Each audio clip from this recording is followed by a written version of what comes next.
Hello learners, welcome back to my YouTube channel. आज की video में हम करेंगे perfect competition, meaning, features, implications, significance and 3 vital conclusion of perfect competition. तो चलिए स्टार्ट करते हैं आज की वीडियो। तो सबसे पहले हम देखेंगे meaning of perfect competition. Perfect competition क्या होता है?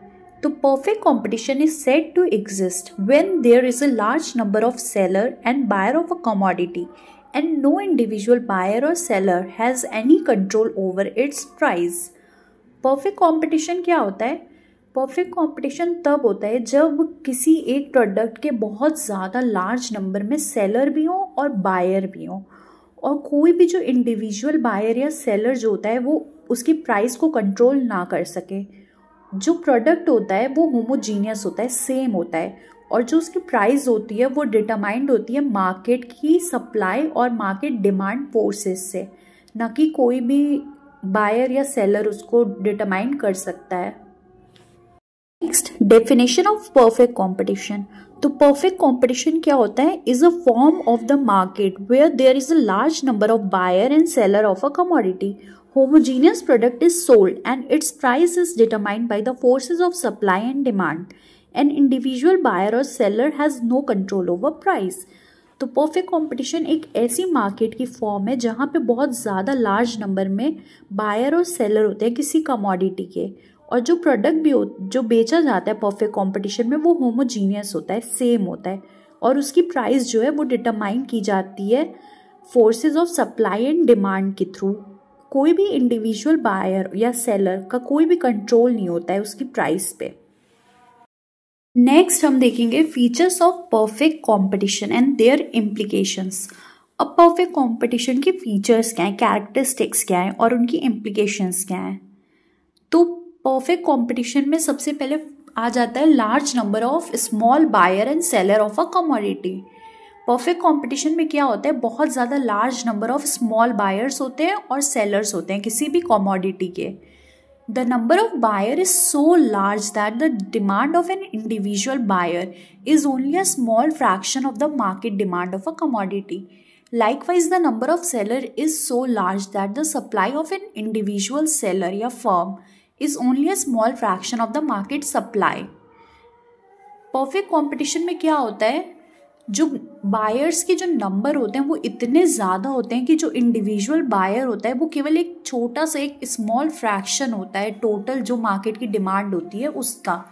ऐसे सेलर भी वहाँ पे इतने ज़्यादा लार्ज नंबर में होते हैं कि जो सप्लाई होती है इंडिविजुअल सेलर की या फर्म की वो केवल स्मॉल फ्रैक्शन होती है टोटल मार्केट सप्लाई की।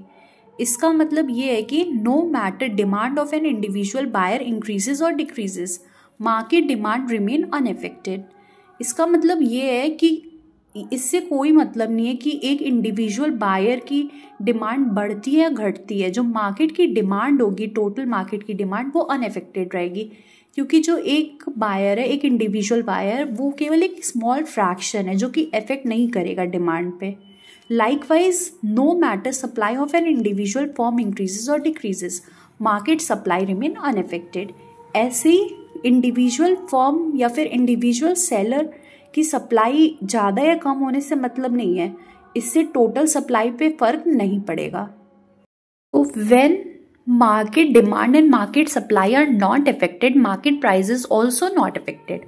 जब मार्केट की डिमांड और मार्केट सप्लाई इफेक्ट नहीं होंगे इंडिविजुअल की डिमांड या इंडिविजुअल सप्लाई से, तो लाइकवाइज मार्केट की प्राइस भी इफेक्ट नहीं होगी, वो कांस्टेंट रहेगी इंडिविजुअल फर्म के लिए या इंडिविजुअल बायर के लिए मार्केट में। Significantly a firm demand curve became a horizontal straight line. तो जो फर्म की डिमांड कर्व रहेगी वो स्ट्रेट लाइन रहेगी, क्योंकि वो इंडिविजुअल बायर या इंडिविजुअल सेलर से इफेक्ट नहीं कर रही है। कोई भी अमाउंट जो होगी, कोई मतलब एक गिवन प्राइस पे एक जो सेलर होता है वो सेल कर सकता है कितने भी अमाउंट ऑफ कमोडिटी को। अब इस सिचुएशन को हम एक इलस्ट्रेशन की मदद से समझेंगे। तो फिगर में हम देख सकते हैं कि जो फर्म की प्राइस लाइन है जो AR से रिप्रेजेंट की गई है वो हॉरिजॉन्टल है। इसका मतलब क्या हुआ कि एक जो फर्म है वो सेल कर सकता है कोई भी अमाउंट ऑफ कमोडिटी जो एग्जिस्टिंग प्राइस है उस पर वो इन्फ्लुएंस नहीं कर सकता है मार्केट प्राइस को। अकॉर्डिंगली फर्म की जो प्राइस लाइन होती है वो हॉरिजेंटल होती है, और जो परफेक्ट कंपटीशन में एक फर्म होता है वो प्राइस टेकर होता है, ना कि प्राइस मेकर होता है। तो अब जो इम्प्लीकेशंस इसके कॉन्क्लूजन्स है जो लार्ज नंबर ऑफ बायर और सेलर के हैं वो क्या है, आइए देखते हैं। सबसे पहला, market price is given to a firm. Market price जो होता है किसी भी फर्म को वो दिया होता है। फर्म जो होता है वो कोई भी अमाउंट ऑफ कमोडिटी उस प्राइस पे सेल कर सकता है, वो मार्केट प्राइस को इन्फ्लुएंस नहीं कर सकता है। सेकेंड, फर्म डिमांड कर्व, जो कि फर्म की प्राइस लाइन भी हम कहते हैं, वो हॉरिजेंटल स्ट्रेट लाइन होती है या फिर परफेक्टली इलास्टिक होती है। Third, elasticity of demand for a firm demand is equals to infinity. जो इलास्टिसिटी ऑफ डिमांड होती है वो जो फर्म की डिमांड के लिए होती है वो इन्फिनिटी होती है, क्योंकि जो इंडिविजुअल सेलर होता है वो कोई भी अमाउंट ऑफ कमोडिटी बेच सकता है मार्केट प्राइस पे जो उसे दी गई है। Fourth, firm is a price taker and not a price maker. हम इससे क्या समझते हैं, फर्म जो होता है परफेक्ट कंपटीशन में वो प्राइस टेकर होता है, ना कि price maker. Second feature, homogeneous product. Under perfect competition each firm sell a homogeneous product. A product is said to be homogeneous when each unit of it sold is identical in shape and size. जो perfect competition के अंदर जो भी firm आती है, जो भी industry में होती है, वो सारी सेल करती है होमोजीनियस प्रोडक्ट को। अब एक प्रोडक्ट को होमोजीनियस कब कहा जाता है, जब हर एक जो यूनिट है जो सोल्ड किया जा रहा है मार्केट में वो आइडेंटिकल होता है शेप में, साइज में, शेप में, कलर में, वेट में, ताकि जो बायर्स हैं वो उन्हें कोई भी डिफरेंस ना दिखे प्रोडक्ट के बीच में, जो कि डिफरेंट फर्म जो भी मार्केट में है वो सेल कर रही हो। इसे हम क्या कहते हैं, ये situation of 0 degree of product differentiation है, जहाँ पे जो बायर है प्रोडक्ट के वो डिफरेंशिएट नहीं कर सकते हैं प्रोडक्ट के बीच में। It may also be called a situation of the market where buyer find a product of different firm as perfect substitute of each other. इसे हम एक ऐसी सिचुएशन भी कह सकते हैं मार्केट में जहाँ पे जो बायर होते हैं प्रोडक्ट के वो प्रोडक्ट के बीच में डिफरेंशिएट नहीं कर पा रहे हैं और वो एक प्रोडक्ट को दूसरे का परफेक्ट सब्सटीट्यूट भी मान रहे हैं। When the product is homogeneous a firm has no control over price. अब जब प्रोडक्ट होमोजीनियस होंगे, सेम होंगे, 0 डिग्री ऑफ प्रोडक्ट डिफरेंशिएशन होगा, तो जो फर्म है उसकी कोई भी कंट्रोल नहीं होगी प्राइस पे। इवन अगर वो अपना स्लाइटेस्ट सा भी इंक्रीज कर रहे हैं, अगर प्राइस में कोई भी एक फर्म कर रही है, तो जो बायर होंगे वो दूसरे फर्म की तरफ शिफ्ट हो जाएंगे जो कि सेम कमोडिटी बना रही है। ऑल्सो परफेक्ट कंपटीशन में क्या होता है, कोई भी नीड नहीं होती है एडवर्टीजमेंट की, प्रमोट करने के लिए कोई भी प्रोडक्ट को, so that there is no advertisement cost और selling cost in perfect competition. Next हम देखेंगे कॉन्क्लूजन क्या निकला है होमोजीनियस प्रोडक्ट के फीचर से। सबसे पहले, homogeneous product lead to uniform price in the market. Homogeneous product से क्या होता है कि uniform price, same price maintain होता है मार्केट में। Second, 0 degree of product differentiation से क्या होता है, प्रोडक्ट जो है डिफरेंट फर्म की जो भी इंडस्ट्री में वो एक दूसरे की परफेक्ट सब्सटीट्यूट बन जाती हैं automatically. Third, 0 degree of product differentiation lead to 0 degree of market control. 0 degree of product differentiation की वजह से क्या होता है, 0 डिग्री ऑफ मार्केट कंट्रोल हो जाता है। अकॉर्डिंगली फर्म जो होता है इन्फ्लुएंस नहीं कर सकता है प्राइस ऑफ द प्रोडक्ट को। Fourth, because of 0 degree of market control, जो प्रोडक्ट हैं प्राइस, जो भी प्रोडक्ट के प्राइस हैं वो मिनिमम रहते हैं, जो भी डिटरमाइन हुए रहता है मार्केट फोर्सेस की थ्रू। Perfect knowledge. अब परफेक्ट कंपटीशन में क्या होता है, बायर और सेलर जो होते हैं वो फुल्ली अवेयर होते हैं कि मार्केट में क्या प्राइस चल रहा है, तो वो ऑल्सो अवेयर होते हैं इस फैक्ट के लिए कि होमोजीनियस प्रोडक्ट मार्केट में सोल्ड किया जा रहा है। Accordingly producer can not charge different prices from different buyer. इसलिए जो प्रोड्यूसर होते हैं वो डिफरेंट प्राइजेस नहीं चार्ज कर सकते हैं डिफरेंट बायर से। Higher profit through price discrimination is ruled out. तो परफेक्ट कंपटीशन में क्या होता है, कोई भी फर्म हायर प्राइस नहीं चार्ज कर सकती है, तो इसका मतलब वो हायर प्रॉफिट भी नहीं कमा सकती है प्राइस डिस्क्रिमिनेशन करके। Fourth, freedom of entry and exit. A new firm is free to enter the industry and existing firm is free to leave it. Here we need to understand the concept of short period and long period. Short period by definition is too short for an existing firm to leave the industry, as well as too short for a new firm to join the industry. Long period is long enough for the existing firm to leave the industry, as well as long enough for the new firm to enter the industry. अब क्या होता है perfect competition में, इसमें कोई भी new firm जो होती है वो फ्री होती है एंटर करने के लिए इंडस्ट्री को या फिर एग्जिट करने के लिए। यहाँ पे हमें क्या ज़रूरत है समझने की कॉन्सेप्ट ऑफ शॉर्ट पीरियड और लॉन्ग पीरियड को। शॉर्ट पीरियड बाय डेफिनेशन हम समझ सकते हैं कि बहुत ज़्यादा शॉर्ट होता है किसी भी एग्जिस्टिंग फर्म के लिए कि वो इंडस्ट्री को छोड़ दें, एज वेल एज बहुत शॉर्ट होता है कि कोई न्यू फर्म इंडस्ट्री में आ जाए या ज्वाइन कर ले। सिमिलरली लॉन्ग पीरियड बहुत ज़्यादा लॉन्ग हो जाता है किसी भी एग्जिस्टिंग फर्म को इंडस्ट्री छोड़ने के लिए, as well as long enough कि कोई न्यू फर्म एंटर करे इंडस्ट्री में। दस जो एंट्री और एग्जिस्ट है फर्म की वो पॉसिबल है केवल लॉन्ग पीरियड में, ना कि शॉर्ट पीरियड में। अब इम्प्लीकेशंस या कंक्लूजन क्या है इसके freedom of entry and exit के।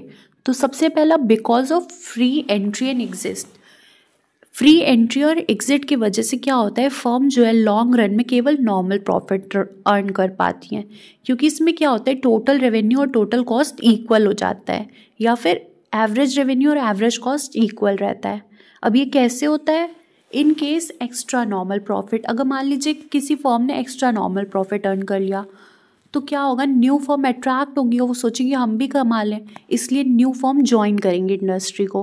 तो इससे क्या होगा, मार्केट की जो सप्लाई है वो इंक्रीज कर जाएगी और मार्केट की प्राइस कम हो जाएगी, तो एक्स्ट्रा नॉर्मल प्रॉफिट जो भी मिल रहा होगा किसी फर्म को वो वाइप्ड आउट हो जाएगा। अब दूसरा केस लेते हैं, मान लीजिए एक्स्ट्रा नॉर्मल लॉसेज हो रहा है। अगर किसी को एक्स्ट्रा नॉर्मल लॉसेज हो रहा है तो कुछ जो ऑलरेडी एग्जिस्टिंग जो कंपनीज थी, फर्म थे, वो चाहेंगे कि हम इंडस्ट्री को छोड़ दें, तो मार्केट सप्लाई क्या होगी वो डिक्रीज हो जाएगी और मार्केट प्राइस इंक्रीज हो जाएगी, तो एक्स्ट्रा नॉर्मल लॉसेज जो भी हो रहे थे वो वाइप्ड आउट हो जाएंगे। Second, because during the short period, entry and exit is ruled out, a firm may operate under any of the following situation. अब शॉर्ट पीरियड में कोई भी फर्म जो है एंट्री या एग्जिट नहीं कर सकता, ये तो रूल्ड आउट हो गया है। तो फर्म केवल ऑपरेट कर सकता है फॉलोइंग सिचुएशन में, नॉर्मल प्रॉफिट जब टोटल रेवेन्यू और टोटल कॉस्ट इक्वल हो, या फिर extra normal profit total revenue ज़्यादा हो टोटल कॉस्ट से, या extra normal losses total revenue कम हो टोटल कॉस्ट से। तो ये दो मेन कंक्लूजन थे जो हमने ड्रॉ किए थे freedom of entry and exit से।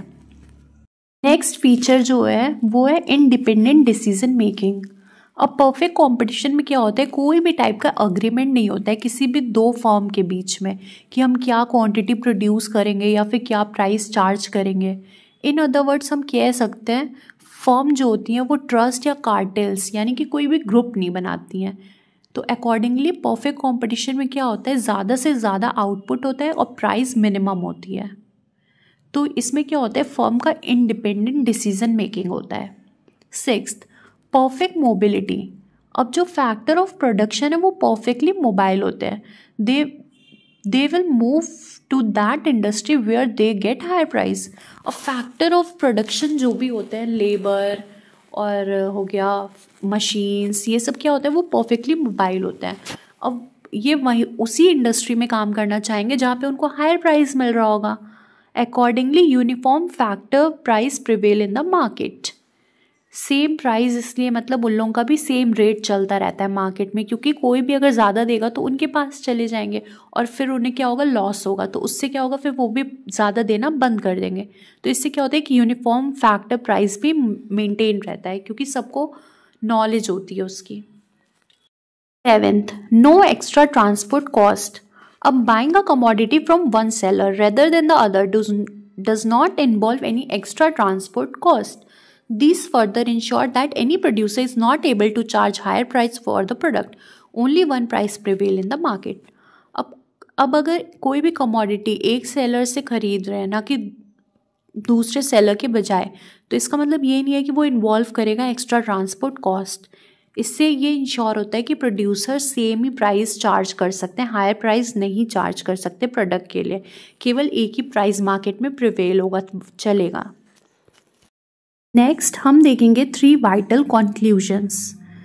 परफेक्ट कंपटीशन के फीचर से हमने मेनली 3 वाइटल कंक्लूजन स्टडी किए। सबसे पहला इसमें आ जाता है, एक फर्म जो है परफेक्ट कंपटीशन में वो प्राइस टेकर होता है, ना कि प्राइस मेकर। प्राइस जो होती है वो डिटरमाइन करी जाती है मार्केट डिमांड और मार्केट सप्लाई के फोर्सेस से। फर्म होता है वो सेल करता है अपना आउटपुट एक गिवन प्राइस में। देयरफॉर जो फर्म होता है परफेक्ट कंपटीशन में वो प्राइस टेकर होता है, ना कि प्राइस मेकर। इस चीज़ को हम 3 बेसिक कैरेक्टरिस्टिक्स में देखे हैं परफेक्ट कंपटीशन के। सबसे पहले large number of firm. The number of firm selling a product is so large that individual firm can make any meaningful difference in the total market supply. जो number of firm होती है जो कोई भी product बेच रही होती है वो इतनी ज़्यादा होती है कि कोई भी एक इंडिविजुअल फर्म जो होती है वो कोई भी डिफरेंस नहीं ला सकती है टोटल मार्केट सप्लाई में। अकॉर्डिंगली एक इंडिविजुअल फर्म इन्फ्लुएंस नहीं कर सकता है मार्केट की प्राइस को। तो एक फर्म जो होता है वो मार्केट की प्राइस को लेता है, उसी पे मतलब बेचते हैं अपने प्रोडक्ट्स। इसीलिए फर्म जो होता है प्राइस टेकर होता है, ना कि price maker. Second, homogeneous product. अब जितनी भी इंडस्ट्री होती है वो सेम प्रोडक्ट बना रही होती है, होमोजीनियस प्रोडक्ट बना रही होती है। तो जितने भी फर्म होते हैं जो भी प्रोडक्ट्स बेच रहे होते हैं वो सारे एक दूसरे के परफेक्ट सब्स्टिट्यूट होते हैं। तो कोई भी फर्म अगर ज़्यादा प्राइस चार्ज करेगी तो बायर दूसरे की तरफ शिफ्ट हो जाएंगे, क्योंकि दूसरा तो सेम ही बना रहा है, परफेक्ट सब्स्टिट्यूट है। तो the firm will simply be driven out of the market. तो वो जो फर्म जो हायर प्राइस कर रही होगी वो मार्केट से हट जाएगी। तो यहाँ पे एक ऑब्वियस सा क्वेश्चन आता है कि why can not a firm exercise price control by lowering its price. अब कोई फर्म क्यों मतलब प्राइस कंट्रोल नहीं कर सकती है अपने प्राइस को कम करके। तो इसका आंसर भी सिंपल है। अगर कोई भी फर्म मतलब सेल कर पा रही है एग्जिस्टिंग प्राइस पे तो कोई भी सेंस नहीं है कि वो अपने प्राइस को लोअर करे। इसीलिए इससे भी हम ये समझ सकते हैं कि जो परफेक्ट कंपटीशन में फर्म होती है वो प्राइस टेकर होती है, ना कि मेकर। Next, perfect knowledge. अब बायर्स को यहाँ पे ये अज्यूम किया जा रहा है कि उनको परफेक्ट नॉलेज है रिगार्डिंग प्रोडक्ट की अवेलेबिलिटी और प्राइस से रिलेटेड। दस प्रोड्यूसर जो है वो हायर चार्ज नहीं कर सकते किसी भी प्रोडक्ट के लिए, ये अज्यूम करके कि बायर को पता ही नहीं है, वो इग्नोरेंट है। हैंस हम इससे ये कंक्लूड कर सकते हैं कि परफेक्ट कंपटीशन में पॉसिबल नहीं है किसी भी फर्म के लिए कि वो प्राइस को कंट्रोल कर सके। जो फर्म होता है वो सिंपली एक प्राइस टेकर होता है, ना कि प्राइस मेकर। सेकेंड कंक्लूजन हमने क्या ड्रॉ की, डिमांड कर्व जो होती है परफेक्ट कंपटीशन में वो परफेक्टली इलास्टिक होती है।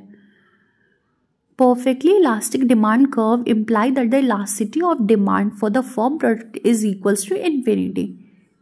परफेक्टली इलास्टिक डिमांड कर्व क्या इम्प्लाई करती है कि इलास्टिसिटी ऑफ डिमांड जो है फर्म के प्रोडक्ट के लिए वो इन्फिनिटी की इक्वल है। ये इंडिकेट किया जाता है हॉरिजेंटल स्ट्रेट लाइन से। ये शो करता है कि फर्म कोई भी amount of commodity prevailing price पे सेल कर सकती है, बट अगर हम इवन स्मॉल इंक्रीज या डिक्रीज करेंगे प्राइस में तो उसकी डिमांड ज़ीरो हो सकती है।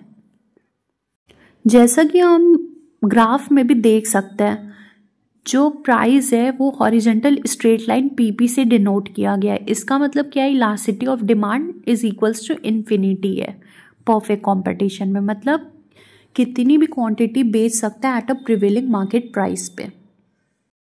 अब फिगर में हमने क्या देखा कि एक फर्म जो है वो सेल कर सकता है कोई भी क्वांटिटी ऑफ आउटपुट, बट अगर स्लाइटेस्ट इंक्रीज करेंगे हम प्राइस में, इसका मतलब क्या होगा, डिमांड ज़ीरो हो जाएगी।